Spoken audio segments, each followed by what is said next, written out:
पिछले हफ्ते महाकाल की नगरी उज्जैन से एक दिल दहला देने वाली खबर निकल कर आई, जिसने पूरे देशवासियों का सिर शर्म से झुका दिया। जी हां, एक 12 साल की बच्ची का रेप हुआ और उस बच्ची को सड़क पर छोड़ दिया गया। यह बच्ची 3 घंटे तक 8 किलोमीटर लोगों से मदद मांगती हुई चलती रही। उसी लहूलुहान हालत में लोगों से मदद मांगती रही, लेकिन किसी ने भी उसकी मदद नहीं करी। फिर एक आदमी उसकी मदद करता है, पुलिस को कॉल करता है, फिर पुलिस द्वारा उसे इलाज मुहैया कराया जाता है। बच्ची अभी ठीक है, लेकिन ऐसी खबरें अधिकतर मध्य प्रदेश, राजस्थान, उत्तर प्रदेश, बिहार इन राज्यों से ही क्यों निकल कर आती हैं? ये खबरें नॉर्थ इंडिया से ही क्यों निकल कर आती हैं, साउथ से नहीं? जानेंगे इस वीडियो में।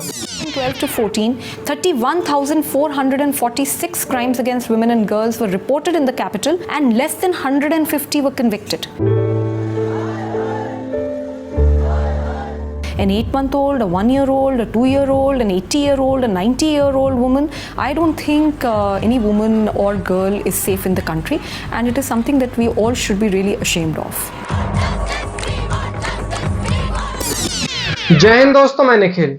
स्वागत है आप सभी का काम की बात के एक और एपिसोड में। आज हम बात करने वाले हैं वुमेन एम्पावरमेंट की। आज हम बात करने वाले हैं वुमेन सेफ्टी की। आखिर ऐसा क्यों है कि नॉर्थ इंडिया में लड़कियां सुरक्षित महसूस नहीं करती और साउथ इंडिया में लड़कियां कंपैरेटिवली ज़्यादा सुरक्षित होती हैं? जानेंगे इन सभी बातों के बारे में। लेकिन अगर चैनल को सब्सक्राइब नहीं किया तो चैनल सब्सक्राइब कर दें, वीडियो को लाइक कर दीजिए और हाँ, वीडियो पूरी ज़रूर देखना, क्योंकि इस वीडियो को देखने के बाद अगर आप नॉर्थ और साउथ की लड़ाई में अटके हुए हैं तो भारत को आगे ले जाने की लड़ाई में आप शामिल हो जाएंगे। चलिए शुरू करते हैं बिना किसी देरी के। अगर हमें पता करना है कि साउथ की महिलाएं नॉर्थ की महिलाओं के कंपैरिजन में इतनी अच्छी लाइफस्टाइल कैसे जी रही हैं, तो हमें कई सारे फैक्टर्स पर बात करनी पड़ेगी और इन सभी फैक्टर्स के आधार पर, इन सभी फैक्टर्स के बेसिस पर हम नॉर्थ और साउथ को अलग अलग रेटिंग भी दे सकते हैं। सबसे पहला फैक्टर है एजुकेशन सिस्टम। हमारे देश का एजुकेशन सिस्टम इतना ज़्यादा फिसड्डी है कि अगर पूरी दुनिया में क्वालिटी एजुकेशन की बात हो तो भारत का स्थान 116वें नंबर पर आता है। हमारे देश में अगर लड़कियों की एजुकेशन की बात करें तो उस जगह पर हम और भी ज़्यादा फिसड्डी हो जाते हैं।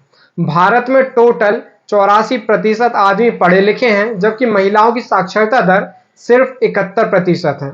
और अगर साउथ और नॉर्थ को कंपेयर करें, इस मैप को देखकर आपको पता लग जाएगा कि नॉर्थ में साउथ के मुकाबले पढ़ाई पर कम ध्यान दिया जाता है, जबकि साउथ में पढ़ाई लिखाई करना काफ़ी ज़्यादा प्रेफर किया जाता है। पेरेंट्स अपने बच्चों को पढ़ाई लिखाई करवाते हैं, इसलिए साउथ का लिटरेसी रेट भी हाई है।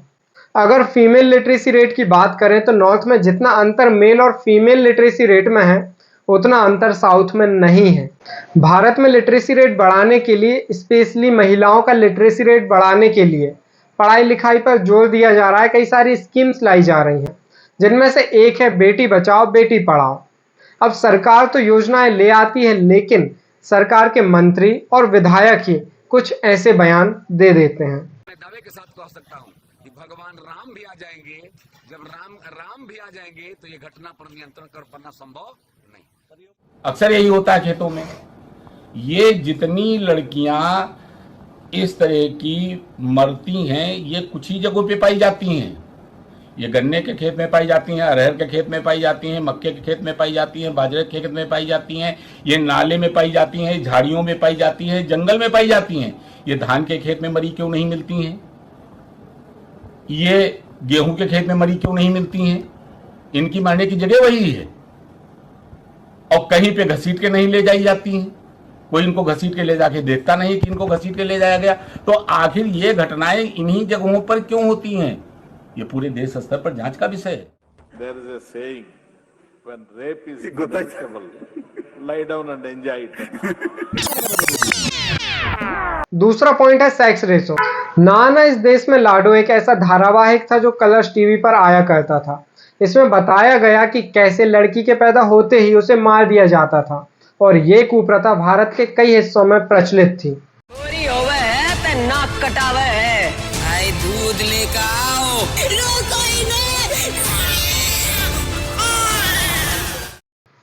इस सभी के पीछे का कारण था पैट्रियार्की। पैट्रियार्की का अर्थ होता है पुरुष प्रधान समाज। इसमें सभी अधिकार पुरुष को ही दे दिए जाते हैं।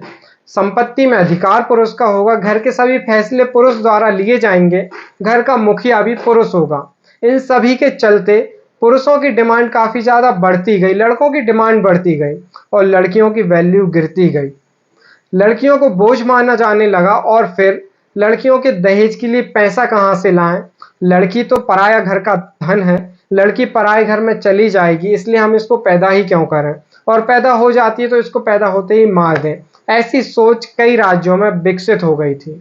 एक समय पंजाब के एक समुदाय में लड़कियों के जन्म लेते उनको मार देने की कुप्रथा थी और नवजात की हत्या के बाद उस नवजात के मुंह में गुड़ रख दिया जाता था और हाथ में एक कपड़े का टुकड़ा।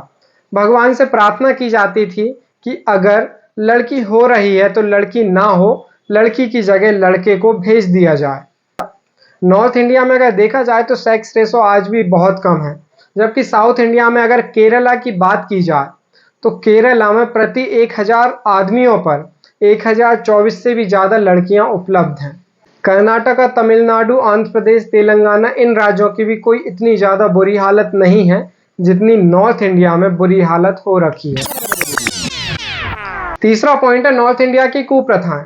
आप सभी को जानकर हैरानी होगी कि भारत में घूंघट जैसी कोई चीज ही नहीं थी। जी हाँ, वेद, पुराण, महाभारत, रामायण, किसी भी ग्रंथ को उठा के देख लीजिए, भारत में घूंघट का जिक्र भी नहीं है। ब्रिटानिका की एक रिपोर्ट के अनुसार पर्दा प्रथा की शुरुआत पर्सिया से मानी जाती है और मुस्लिम इन्वेजन के बाद पर्दा प्रथा भारत आई। कई सारे हिंदू राजाओं ने पर्दा प्रथा को अपना लिया, खासकर राजपूत और जाट कम्युनिटी के लोगों ने। फिर क्या था, पर्दा प्रथा पूरे नॉर्थ इंडिया में आग की तरह फैल गई।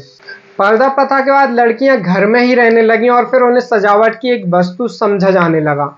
इससे लड़कियों के ऊपर हिंसा की घटनाएं भी बढ़ती ही गई। आप लोगों में से कई लोग ये सोच रहे होंगे कि मैं किस जमाने की कथा बांच रहा हूं, लेकिन नहीं, आज भी राजस्थान और बिहार के कई ऐसे हिस्से हैं जहां पर 98% लड़कियों को या फिर औरतों को पर्दे में ही रखा जाता है। इन औरतों को अनुमति नहीं होती कि अपने जेठ से या अपने ससुर से भी बात कर पाएं, जबकि साउथ में ऐसा नहीं है। साउथ में मुस्लिम इन्वेजन हुआ ही नहीं, इसलिए साउथ में आज भी आपको कहीं पर भी पर्दा देखने नहीं मिलेगा। साउथ में कंपैरेटिवली नॉर्थ से ज्यादा महिलाएं आजाद हैं और वुमेन एम्पावरमेंट का एग्जाम्पल सेट कर रही हैं। अगर बात दहेज और डॉरी सिस्टम की करी जाए तो यहाँ फिर से राजस्थान, मध्य प्रदेश, बिहार अव्वल नंबर पर आ जाते हैं। दहेज प्रथा के कारण कई सारे क्राइम रजिस्टर होते हैं जो कि इन्हीं सारे स्टेट से ज्यादातर होते हैं। 10 लाख रुपया सेटिंग दीजिए और 10 लाख रुपया दहेज लीजिए। लड़की की जगह पर एक सीट लीजिए बिहार पुलिस में। लड़की की जगह एक सीट लीजिए सर। अगर बात सती प्रथा की करें तो भारत के नॉर्थ वाले एरिया में सती प्रथा का काफी ज्यादा चलन हुआ करता था। आज भी कई सारी मूवीज में नॉर्थ इंडिया की सती प्रथा को ग्लोरीफाई करके बताया जाता है। शान से बताया जाता है कि फलानी रानी अपनी इतनी सारी दासियों के साथ सती होने चली गई थी। जौहर करना आत्मसम्मान बचाने की कड़ी में सही हो सकता है, लेकिन सती प्रथा के आड़ में कई सारी विधवा महिलाओं को उनके पति की चिता के साथ ही जबरन जला दिया जाता था, जो कि बहुत ज्यादा गलत है। जबकि इसके उलट साउथ इंडिया में सती जैसा कॉन्सेप्ट ही नहीं है। इन तीनों कुप्रथाओं के अलावा भी कई सारी ऐसी कुप्रथाएं हैं जो नॉर्थ इंडिया में अपनी जड़ों को जमा के रखे हैं, लेकिन साउथ इंडिया में ये कुप्रथाएं नहीं है या फिर बहुत ज्यादा कम है। अगला फैक्टर आता है नॉर्थ और साउथ की खेती पद्धति में। नॉर्थ में कई सारे लोग ज्वार, बाजरा, मक्का, गेहूं, सोयाबीन इन्हीं फसलों पर डिपेंडेंट होते हैं। वहीं साउथ की मुख्य फसल होती है चावल। रिसर्च पेपर में सामने आया है कि चावल की खेती जहां पर होती है वहां पर लेबर्स की ज्यादा जरूरत पड़ती है और इसी जरूरत को पूरा करने के लिए साउथ इंडियन महिलाएं खेतों में जाकर काम करती हैं। पुराने समय से ही साउथ इंडियन महिलाएं घर से बाहर निकलकर खेतों में कामकाज कर रही हैं। इसलिए आज भी नॉर्थ इंडिया के कंपैरिजन में साउथ इंडिया की महिलाओं की लाइफस्टाइल बहुत ज्यादा अच्छी है। ऊपर वाले 4-5 पॉइंट को सुनकर आपको लग रहा होगा कि साउथ इंडिया में महिलाओं की जिंदगी बहुत ही ज्यादा अच्छी है, लेकिन ऐसा नहीं है। साउथ इंडिया में आज भी महिलाओं को कई सारी दिक्कतों का सामना करना पड़ रहा है। आज भी साउथ इंडिया में दहेज प्रथा बहुत ज्यादा प्रचलित है। आज भी साउथ इंडिया में देवदासी प्रथा का चलन बहुत ज्यादा है। ऐसी कई सारी समस्याएं साउथ इंडिया में भी हैं, लेकिन हाँ, नॉर्थ इंडिया के कंपैरिजन में साउथ इंडिया में महिलाओं की लाइफस्टाइल बहुत ज्यादा अच्छी है। सरकार को प्रयास करना चाहिए कि वह नॉर्थ और साउथ से ऊपर उठकर पूरे देश की महिलाओं की स्थिति पुरुषों की स्थिति के बराबर कर सकें। आशा करता हूं आज की वीडियो आपको इन्फॉर्मेटिव लगी होगी। आज की वीडियो में आपने काफी कुछ सीखा होगा। मिलते हैं अगली वीडियो में। जय हिंद, जय भारत।